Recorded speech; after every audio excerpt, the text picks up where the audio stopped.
So, first of all, I'd like to request Mr. Koth to present his views and expectations as a citizen of Pune, representing the citizens of Pune. Before I come to what PPP is all about, there are three factors really which go behind that.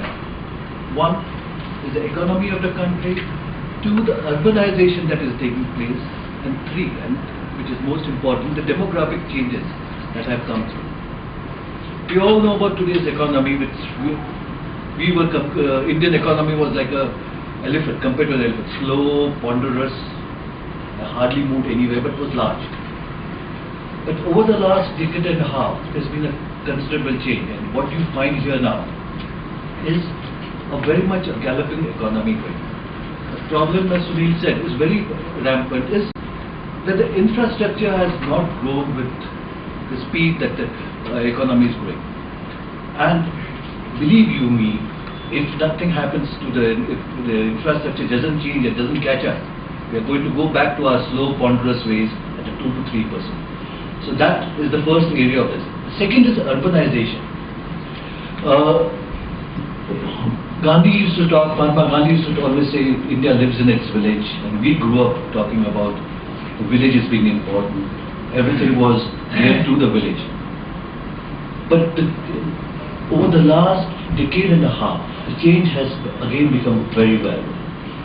Instead of the 18% population living in urban areas, the government is expecting it to be 35% by the time the next census is on 3 years from now.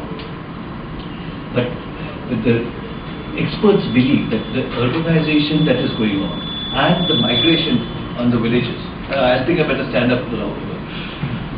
Urbanization that's going on and the migration that is coming in through everywhere. You see the migration, what you're talking about, all the problems that you see, a lot of migration coming in.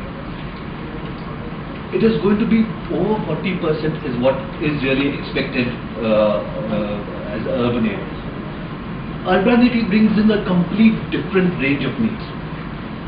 These range of needs have never been looked at. Anyone in government service will tell you all planning that has been done on the rural aspects. I think in today's paper or yesterday's paper there was already talk. There's change in the electorates that are coming through, and that's exactly, they don't know what to do, how to handle the urban crowd. And this is it, that the powers that be, the planners, the government have not considered the urbanity what they would like to have. Okay, finally the demographics, it's huge. India is already half the population, the average age of the population is supposed to be 35, and this is crucial thing. You have a lot of young people today and who are aware of what is going on. The media blasts the young Indian with what products are available, what services are available, what are the infrastructure going on, and she wants that. The urban Indian wants those areas. Then you have the internet, which opens an even wider area. But most importantly is these guys who are in the corporate world right now. You young people live and work in an environment which is world class.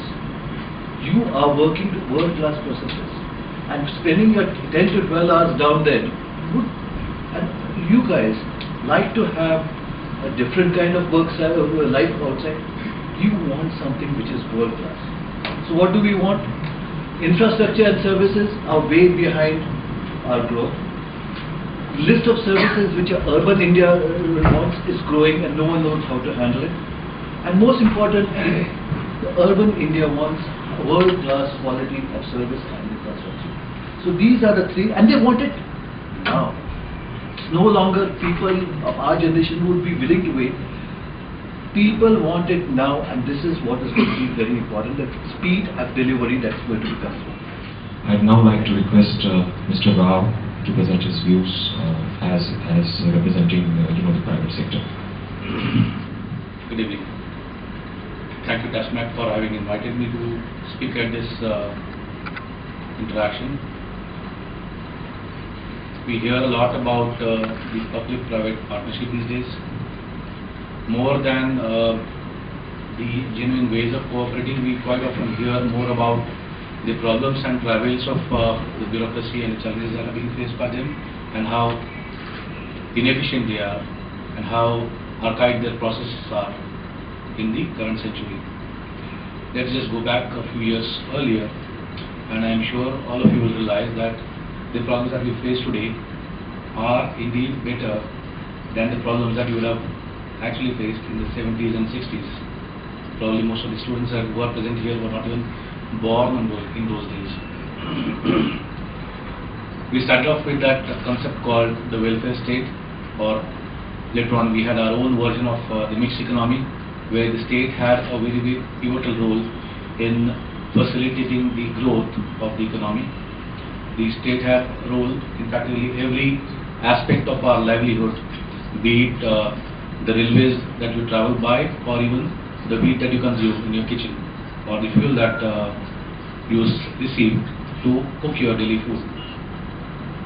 I'm sure the panelists here will remember that in the 70s, consequent to the famine that we had in the early 70s, the wars that were fought in the 65 and 71, and the related international policy that we used to have, the kind of resource crunch that average household used to face were so great and precarious that we used to wait for rice to be distributed through the public distribution system for days on end. Kerosene was made available through the same channel. It is made available through the same channel today as well. However, in those days the availability of LPG meant waiting for about 5 years to get an LPG connection. Bajaj scooter, you had to wait for something like 10 to 11 years if you wanted to buy cheddar, and if you had the dollars to buy it, you still had to wait for a little longer time. As compared to that, we have seen a sea change in the way we operate.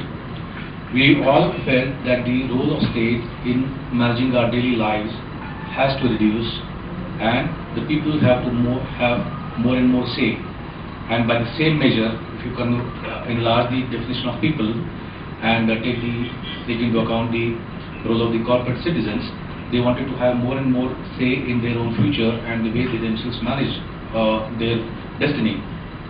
And as a result, the role of the state has changed over a period of time.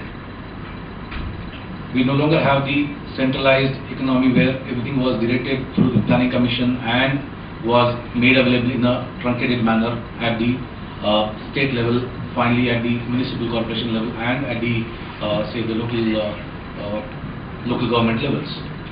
We have a vastly different scenario. By the same measure, we also have to realize the ability or the justification of the state to mop up the tax resources has also been curtailed by the same measure.